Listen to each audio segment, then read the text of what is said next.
Hello everyone. आज का हमारा टॉपिक है रिप्रोडक्शन इन प्लांट। ये पूरा टॉपिक एनसीईआरटी बेस्ड रहेगा। ये हमारी जो सी टेट यूपी टेट 2026 की जो सीरीज चल रही थी, उसका थर्ड क्लास है। यह जो ये टॉपिक है आपका सी टेट के लिए भी इम्पोर्टेंट है और यूपी टेट के लिए और रीट के लिए भी इम्पोर्टेंट है, और जो अदर गवर्नमेंट जॉब्स के एग्जाम होते हैं जिसमें साइंस पूछी जाती है उन सब के लिए भी इम्पोर्टेंट है। जो रिप्रोडक्शन होता है वो दो प्रकार से होता है, सेक्सुअल रिप्रोडक्शन और सेक्सुअल रिप्रोडक्शन। इस वीडियो को हम लोग विद थ्योरी, एग्जाम्पल और पीवाईक्यू सॉल्व करेंगे। जो मोस्ट इंपोर्टेंट पॉइंट्स हैं यूपी टेट्स के अकॉर्डिंग उसको भी हम लोग कवर करेंगे। पादपों में जन्म, रिप्रोडक्शन प्लांट्स। पौधों का जो जीवन चक्र होता है एक सरल सरल प्रक्रिया होती है जो स्टेप बाय स्टेप कंप्लीट होती है, जिसको वीडियो में आगे हम लोग जानेंगे किस प्रकार से वो कंप्लीट होती है। जनन क्या है? अपने समय जीवों को जन्म देना ही जनन कहलाता है। और जनन बहुत आवश्यक तो होता है हर जीव के लिए। अगर जनन नहीं होगा तो हम अपने जैसी जो संतति है वो पैदा नहीं कर पाएंगे। जैसे जनन हर जीव के लिए इम्पोर्टेंट हो, चाहे वो मनुष्य हो, चाहे एनिमल हो, चाहे वो प्लांट्स हो, सबके लिए जनन बहुत आवश्यक होता है। जनन दो प्रकार से होता है, एक होता है अलैंगिक जनन और एक होता है लैंगिक जनन। तो अलैंगिक जनन होता है वो बिना बीजों के होता है, और लैंगिक जनन होता है उसमें बीजों की आवश्यकता होती है।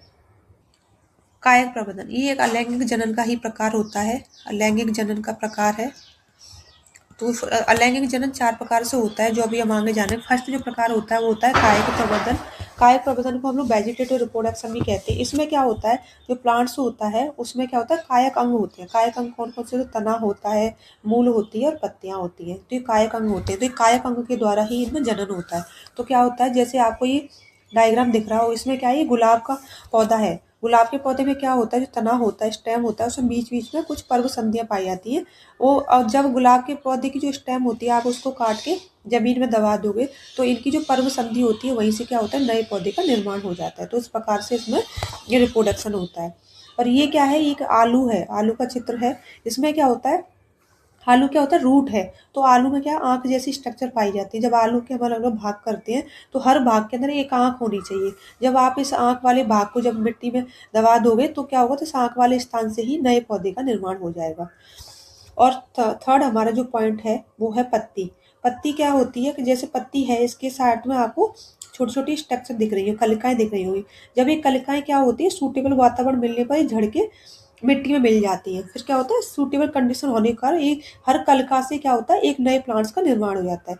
ये क्वेश्चन आपका पूछा जाता है कि व्रायोलियम एक पौधा होता है जिसको पत्तर चट्टा भी कहते हैं। उसमें ये पत्ती के द्वारा क्या होता है, नए पौधे का निर्माण होता है। ये वाला जो ब्रायोफिल्म है वो मोस्ट इम्पोर्टेंट है, जो मैं अभी आगे भी आपको बताऊंगी।